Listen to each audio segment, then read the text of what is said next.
Vam je že kdaj kdo rekel, vzravnaj se ali pa postavi se pokonci? Meni je to mama nenehno govorila, ko sem bila mlajša. Pokončna drža je včasih bila statusni simbol. Danes pa jo največkrat povezujemo z dobrim počutjem in pa zdravjem.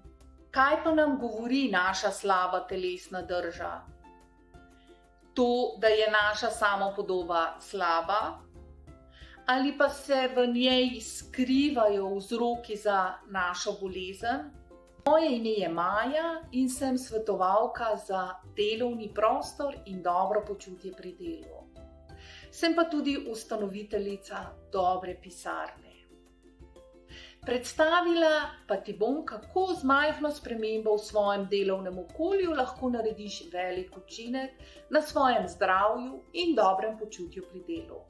Če želite vedeti več o 6 dejavnikih, ki vplivajo na vašo slabo telesno držo in želite spoznati rešitve zanje, potem si poglejte kratek video o 6 dejavnikih, ki vplivajo na vašo telesno držo.